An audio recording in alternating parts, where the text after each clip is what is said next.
Hey guys, welcome back to my channel. Look at me being consistent. What is this? Almost like 2 weeks apart from my previous video to this video. Can I get a round of applause? I'm being consistent. What can I say? What can I say? But today we're going to be talking about my top 5 tips for school, or my top 5 back to school tips, college edition. It can apply for like high school, middle school, not really elementary school, but high school, middle school, but mostly college. And then I'll have an additional one at the end, a little extra. But let's get right into it. I'm really excited for this one. I can talk. I'd love to talk. I'm the talkingest damn thing you ever saw. And another woman that could take your spotlight. So my first tip is, I have it all, ooh, that glare. I have it all written down, as you can see. But tip number 1 is mind your business. As simple as it sounds, it's very hard for most people. There is no reason why you should be in a campus of 5,000, 10,000, 20,000 plus students and be for someone from across the campus. That's an actual issue and you need help, because it's not hard to go to school, do your work, talk to your friends, chop it up, eat lunch, go back to class, and then go home. What's the beef for? And I get that people get into drama with like their friends. You don't like everybody, not everybody likes you, whatever. But as long as you handle yourself accordingly, most of the time, stuff doesn't have to turn into a fight. Like, the fact that y'all aren't able to mind your business and you're always in drama is crazy. And another thing is, like, you don't want to be that person on campus where everybody's like, oh, she's hella nosy, da-da-da, she's always trying to be in my business, blah, blah, blah, blah. Especially if you're not a part of a certain group and you're in somebody else's business and it has nothing to do with your friend group. It's kind of like you're looking for drama. So if it finds you, don't be mad when it finds you. I just think minding your business is the best thing that you can do, and it really keeps you out of the mix. Not in the way where it's like, oh, I'm so different, but it's like you don't want to be stressing about other people's problems and then bring more stress onto yourself. And I know some people, like, drama just follows them and they don't insert themselves in situations, but then again, it's just like, control your emotions and act accordingly and try to find a way to resolve the problem without it escalating. That's all I have to say. But minding your business will really give you some calmness in like college and high school. And honestly, it's the best thing you could do. Like, why do you want to be in everybody's face? You don't want that. My next tip is actively and, oh, what am I even saying? Hold on, guys. What am I saying? My next tip is tip number 2, actively make and keep friends, especially in college.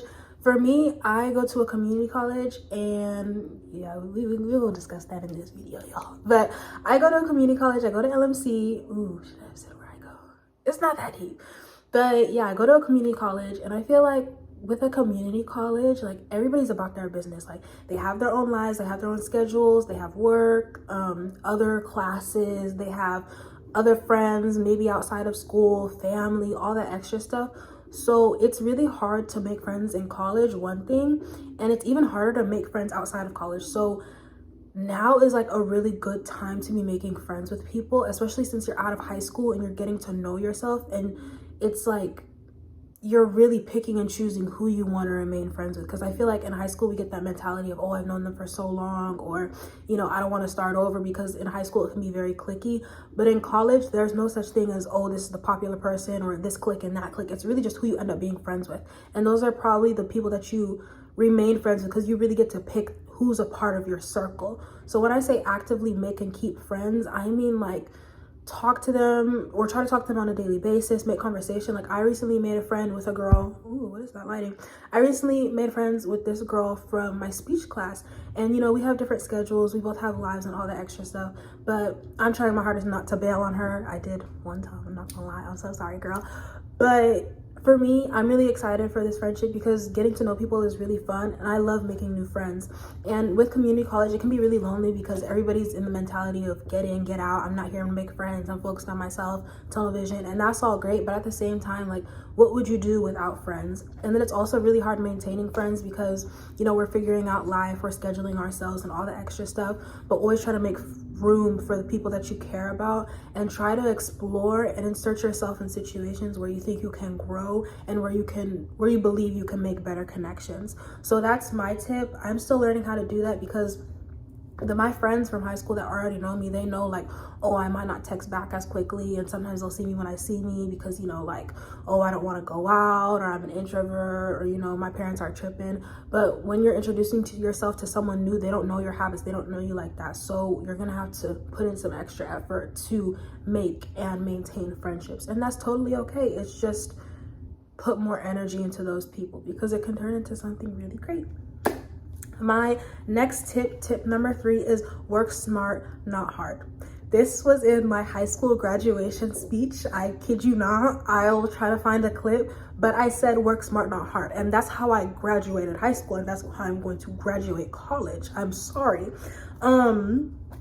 To be so honest, like, a lot of these professors and teachers will give you busy work, and these assignments will be worth 5 points, and you'll be stressing all day and all night, and they'll be on you, hounding you about finishing this assignment when it's literally worth nothing. Now, I'm not saying slack off and do none of those 5-point assignments, because if you don't do all of them, that's gonna put a dent in your grade. But I'm saying, like, if there's an assignment that's worth 20 points and you have another one that's due like the same week or the same day that's worth 5 points, you better do that 20-point one. Like, I don't care. Especially because I had this English class where he gave us a bunch of busy work, and I was always stressed out about his class. When I stopped doing the bullshit work that he was giving me that I knew was not going to benefit me in the class and I wasn't going to learn from, I kid you not, I did so much better, and I still passed that class with an A. Like, last semester, I got all straight A's, 4.0. Did I have to do anything extra? No, I just planned myself accordingly. I had school Monday, Tuesday, and Thursday. So I would only do my homework on Tuesday and Thursday. So those were designated for schoolwork only. So I went to school, then I came home and I did all my homework. And Monday I did some homework, but I only did it for specifically my stats class because it was partially online. So I scheduled myself accordingly, and I was able to get all of my work done. And also I was able to have a social life at the same time. So when it comes to all these assignments, try not to stress too much about it and really work smarter. Like, the fact that you're working hard trying to get all these assignments done and, you know, please the professor, think of yourself. Think of yourself. You really think they're tripping off of you getting this assignment done? They're barely even taking time to grade it. They're barely looking at what you said. Like, let's be so for real. So it's okay if you miss a couple of assignments. Don't slack off. I'm not telling you to procrastinate or none of that. One thing I never did, or just a little bit, but I barely procrastinated last semester. And when I tell you, I felt so much better finishing my work and doing stuff after rather than doing stuff before and then waiting last minute to do my work. And the way the classes are set up, they're very formulaic in the way where they give you the syllabus and you know what section that you're doing, and you know you're going to have a chapter test due this time, then you're going to have an essay, then you're going to have this writing assignment or whatever. So it's like, if you really study the class and you're able to know what you're getting into next, there's no way that you're not going to be able to pass. You just have to work smarter, not harder, y'all. That's something I live by. It's damn near my motto. On to, what is it? Tip number 4. Oh my gosh. It is, oh, and also a part of the work smart, not harder, good grades don't equate you being smart. Like, I'm a smart girl, of course, but if I'm being honest, like, I did put a lot of effort into those classes, but it wasn't really like me putting in mental work, except for my stats class, because I have to work hard at being good at math, but that's okay. But I had like speech, and then I had philosophy, which philosophy is a lot of thinking, but it's more like emotion based and kind of articulating that you understand the concept that the professor is like giving to you, that you're understanding the material. And then lastly, I had an English class, which was kind of just like writing and, you know, being able to be a good writer. So with that, I didn't have to use much brain power. So if you really want good grades, you just have to work at something and stay focused and plan yourself accordingly and give yourself the time and space to do something well. But anyways, I digress. On to tip number 4. We have go to office hours. I wrote a lot in this one. Go to office hours and be in these professors' faces. My thing is, if you're in a not in a professor's face, but if you're in a teacher's face and you're like going to them after class, going to their office hours, or meeting with them at lunch, meeting with them before school, the more that they see your face, they're going to grow accustomed to you, and you're going to build a rapport with that person. So the next time you go to them for help, or you want an extension on an assignment, or you want to turn in something late, they'll be more likely to give it to you because it's like, oh, hey, they're actually willing to talk to me and they really care about their grade and they're actually actively participating in the class. That's another thing. Participate in the class. Don't just be that person in the back of the class that comes and goes, takes a couple notes and then leaves. Like, don't be that type of person, because I know some people are shy. Even me, I'm pretty shy, but you know, the more you participate, even if you might have the wrong answer, the more comfortable you get with participating in the class. And people won't call you out for having the wrong answer, because it's like, okay, at least this person is trying. And you should really not care about what other people are thinking, because at the end of the day, everybody learns differently. So if you're participating, engaging, raising your hand, asking those questions, no matter how stupid you sound, you're winning because you're the one that's learning. So I really don't care, or I'm trying not to care. So participate more in class, because then these professors and these teachers are going to be like, okay, this kid is really trying. Let me give them this extension because I have this type of connection with them, or I know them better. Don't just be a random face to these teachers, because then they're not going to care about you. Like, they're going to do their job, but they're not going to go the extra mile for you because you're not going the extra mile for yourself. So really get to know the teacher, get to know the class, and honestly try your best, but ask for help. Like, I literally was planning on going on a camping trip. I didn't end up going, but I asked my teacher for an extension on my essay and he gave it to me. Now, if he didn't know me and if I didn't participate, I don't really think he would have given it to me, because he was even hesitant when I was talking to him. But then he was like, yeah, it's fine. I didn't need the extension. I didn't end up needing it. I turned it in before the camping trip. But still, like, I think him knowing me helped me a little bit better in getting that extension. So try to build a connection with your professors, because if they remember your name and your face, I don't know, it's just going to help you in the long run. And even later down the line, you might need them as a reference or something like that. And since they know you, they'll be willing to do it, instead of being like, I don't know what to write about this kid. I've never talked to them. And then my other thing is, talk to multiple counselors, because you can't be talking to just one counselor. I know it's a little harder at high schools because there's usually just one counselor depending on how big the campus is. I know at my high school we only had one, but if you have the luxury of having multiple counselors, please talk to multiple counselors and get all their opinions, because some of them be lying to you. Some of them are like cash cows and they're like, oh yeah, you gotta take this class and this class and this class for you to graduate, blah blah blah. And it's really like, you don't need to take all those classes. They're just lying. They don't know what they're talking about. Half of these counselors, actually, I don't really think they like their jobs, and I don't know if they have your best interest at mind. Like, they don't really care. Like, how many times do you go to the counselor's office and they're always on lunch? What are you doing? How long are you going to be eating for? And why is it that you're at lunch at 3 p.m? Girl, it's the end of the day. Don't lie to me right now. Don't lie. So I would say talk to multiple counselors, and talk to a counselor at least once every 2 months, depending on how long the semester is or the school year is, because you just want to check in on them and see how you're doing, see if you're taking the right classes, see if you can drop a class, if it's too early, if it's too late to drop a class. But really be in good communication with your counselors and talk to other people that have gone through the experience. I know it's annoying to bother upperclassmen, but if you're close to an upperclassman and stuff like that, especially on like a bigger university, like if you're friends with a junior and you're like a freshman and you're in the same major, don't be scared to ask them questions, because those people are probably going to give you the best advice because they've already experienced it, and they can probably give you like the pathway onto what you're going through. That didn't really make any sense. They could give you the blueprint basically. So yeah, talk to those people as well. My last tip is leave these boys alone. And this can go for men too, but I think my demographic is mostly ladies.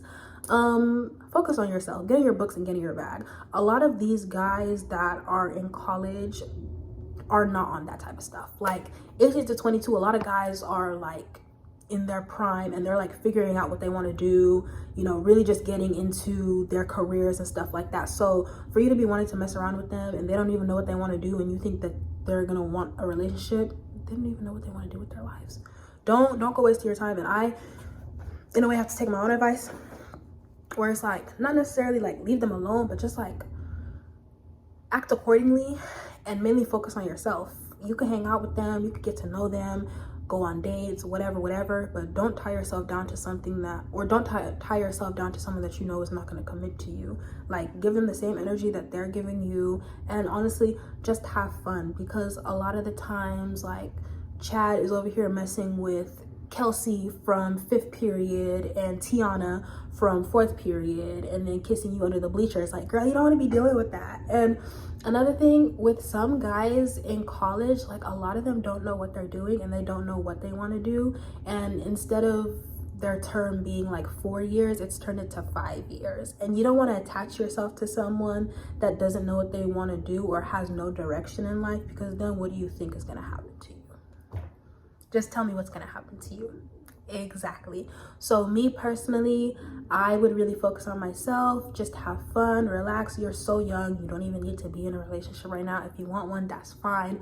But at the end of the day, understand that these D1 basketball players are not checking for you. Like, especially the D1 basketball players, like this is like mini fame for them. Do you really want to be the girl that's dating them while they're figuring out how to navigate being famous and having all this attention? No, you don't. Like I said, get in your books and get in your bag. And then my last tip number 6, the special edition, or my little additional one, is don't go to college if you don't know what you want to do. Not to deter anyone from going to college, because I know it's not the path for everyone. Like, there are so many other alternatives, like going to trade school, traveling the world, just taking a break, or working. But don't go to college if you don't want to. And my best advice is, if you don't know what you want to major in college, you don't know what you want to do with your life, I would say go to a community college, take a couple classes, take the gen ed classes, and then if you're interested in psych, take a psych class. If you're interested in social justice, take a social justice class, and then maybe that'll guide you towards the path that you want to take. But don't just select a major and then thug it out, because you're going to be miserable, and then you're going to graduate and be like, well, I never wanted this, or you're going to drop out and you're going to waste all that money. And the more time you spend trying to figure out what major you want to be, the more money you waste. Like me, I changed majors like 3 times. I started out at San Francisco State University. It didn't work out for me. The commute was hell. And most of my day, like when I went to school, most of my day was spent on the road. So I ended up I tried to take classes at LMC, but I couldn't find enough classes to fill up my schedule. So I took a semester off, and I ended up changing my major and changing what I wanted to do. I applied as a psych major for SFSU, and then I applied for a psych major at LMC. But then after my semester break, I realized that I wanted to be a nurse, and I'd always talked about being a nurse my whole life. So my goal now is to be an OBGYN nurse, and I can't tell you how focused and driven I am now. Like, I can literally see myself being an OBGYN nurse, and that's what motivates me every day, like what I envision of my daily life. So if you don't know what you want to do, and you're feeling like college isn't it, or you need a break, go ahead and take that break. Don't let people shame you. Try to find a good support system, because I know my siblings were so supportive of me and making sure that this is what I want to do. But don't ever tie yourself down to something that you know isn't right for you. And I know people are pressured into college and going to college because it's the best way, it's the best route, like a degree is great. But there are other ways now. Like, there are literally 6-month online classes that you can take to be a project manager or something like that. Everybody's path is different, and it's really about who you know and the experience that you have, and honestly the motivation and like resilience that you have, so you can get your dream job. Not like, again, everybody's path doesn't look the same. And truly focus on yourself, because comparison is the thief of joy. So if your path is looking different from the next person's, just focus on yourself, because it's the best thing that you can do, so you can grow as a person and live the life that you want to live. So those are all of my tips on back to school college edition, maybe even high school. But I really hope that I helped someone. I know back to school is really scary. Like, some people have started even last week. I feel so bad for y'all. But I hope that I helped someone, and I wish you the best of luck on your journey in school and life, whatever you do. And I hope you have a great rest of your day. Go ahead and like, comment, and subscribe, please. I don't know why nobody's subscribing. I'm getting these views. I have 11 subscribers and 140 something views. Tell me where the math is mathing. I just took stats last semester. It's not adding up. So go ahead and subscribe, share the video, and I will see y'all all in the next one. I'm a consistent queen. Bye now.